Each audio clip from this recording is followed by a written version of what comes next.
Tua palavra é uma semente, meu coração é uma terra boa. Então Deus, faz essa semente.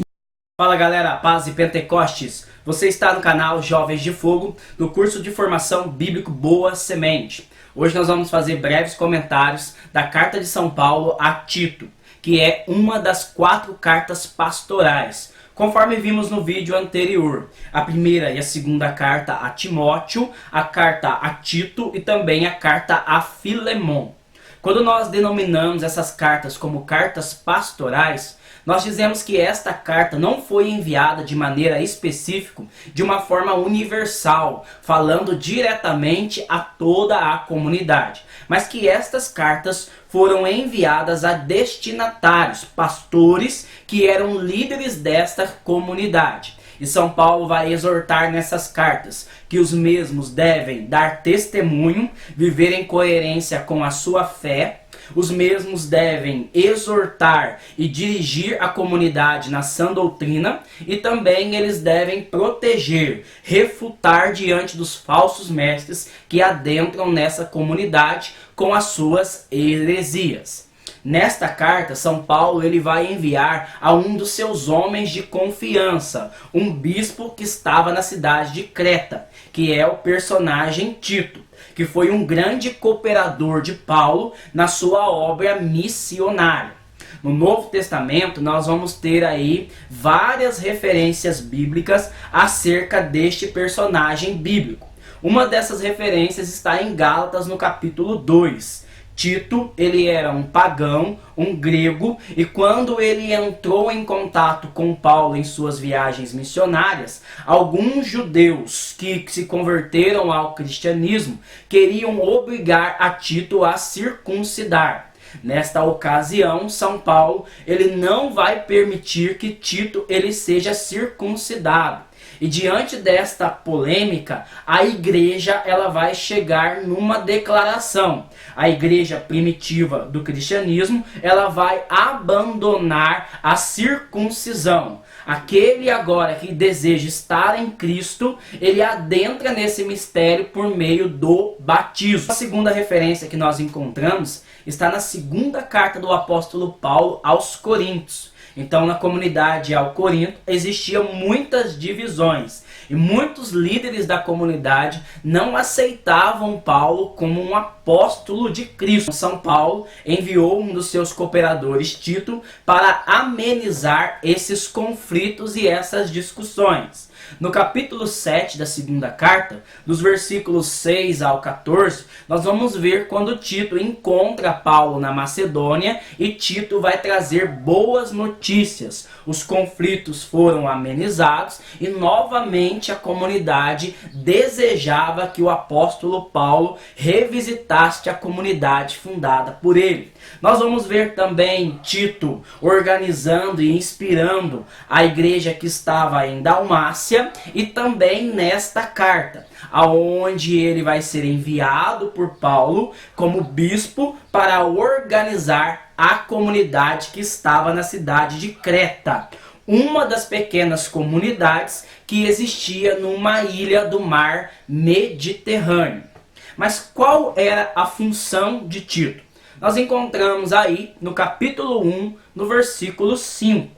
São Paulo vai falar: eu te deixei em Creta para organizares o que ainda falta e constituíres presbíteros em cada cidade. Então Tito, ele foi enviado para essa cidade em Creta para organizar a missão nas cidades que haviam em volta nesta ilha do mar Mediterrâneo. E ele deveria organizar presbíteros nessas comunidades para que os mesmos ensinassem os novos convertidos sobre a verdade pregada pelos apóstolos, e também para que eles refutassem os falsos mestres que existiam dentro das comunidades. Continuando aí no capítulo 1, nos versículos 10 e 11, nós vamos ver Paulo exortando sobre esses falsos mestres dentro da comunidade. Ele vai chamar esses falsos mestres de rebeldes, de faladores fúteis e até mesmo de impostores. E ele vai exortar Tito e esses pastores na comunidade que eles devem fechar a boca dos mesmos. Nesta carta você vai encontrar uma grande semelhança à carta que São Paulo escreveu a Timóteo. Então ele vai colocar de maneira específica como Tito deve guiar os membros da comunidade. E ele vai falar diretamente com exortações práticas de vivência aos idosos, às mulheres, aos jovens, aos escravos, de como eles devem proceder na fé.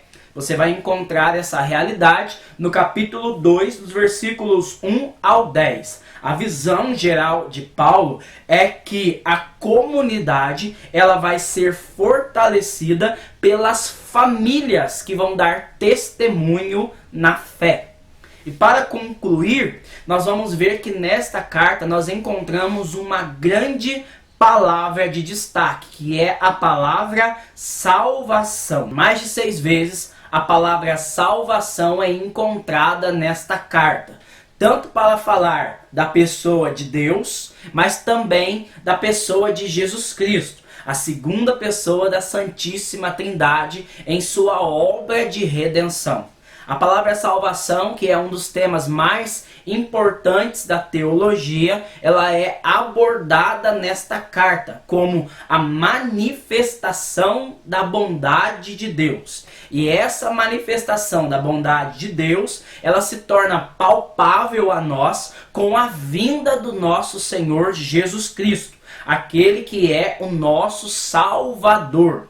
E nesta carta nós encontramos um esboço da catequese batismal das igrejas primitivas. Nós vamos encontrar esse esboço no capítulo 3, dos versículos 3 ao 8. E nós podemos dividir esse esboço em 3 partes. A primeira é que o nosso passado ele é marcado por uma vida de pecado. Então no versículo 3, São Paulo vai falar: nós também, outrora, éramos sem conhecimento, rebeldes, desorientados, servindo a várias paixões e prazeres, vivendo na maldade e na inveja, odiosos-nos, odiando uns aos outros. Segundo, nós vamos ver que o presente é marcado pelo Kairos, a manifestação da bondade de Deus, em uma belíssima pregação querigmática. No versículo 4, São Paulo vai falar: mas quando se manifestou a bondade de Deus, nosso Salvador, e seu amor pela humanidade, ele nos salvou. Não por causa dos atos de justiça que tivéssemos praticado, mas por sua misericórdia, mediante ao banho da regeneração e renovação do Espírito Santo. Este Espírito ele derramou copiosamente sobre nós por Jesus Cristo, nosso Salvador, para que, justificados pela sua graça, nos tornemos na esperança herdeiros da vida eterna. Aleluia! E depois de vermos o passado e o presente, ele vai aplicar aos novos batizados o futuro, como os salvos devem agir, como os salvos devem viver. No versículo 8 ele vai falar: e esta palavra é digna de fé, e quero que insistais sobre estes pontos, a fim de que os que puserem a sua fé em Deus se apliquem solicitamente na prática das boas obras. Eis aí o que é bom e útil para as pessoas. Então, a nossa vida agora de salvos, ela deve se manifestar em boas obras. Nós não somos salvos pelas obras, como diziam os judeus, pelos méritos. Mas nós somos salvos pela graça, pela misericórdia de Deus. Então, nós não somos salvos pelas obras, mas nós somos salvos para as obras. Aquele que diz que crê em Cristo deve colocar a sua fé em prática. E assim nós vamos dar testemunho do Evangelho em nossas realidades. Uma das marcas da igreja primitiva é que os pagãos, quando viam esses novos convertidos dentro da comunidade, espantados, eles diziam: vejam como eles se amam. E concluindo, Paulo ele vai solicitar a Tito que ele vá ao encontro dele a Nicópolis, conforme você pode encontrar no capítulo 3, no versículo 12.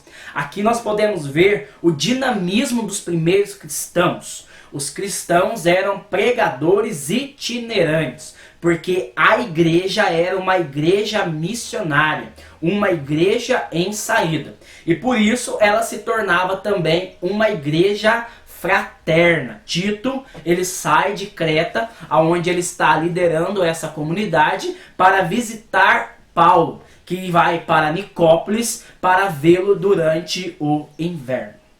No próximo estudo nós estaremos meditando a carta de São Paulo a Filemon, a última carta pastoral. Se você não é inscrito no canal, se inscreva no canal. Que Deus abençoe você. A paz e Pentecostes. Fogo!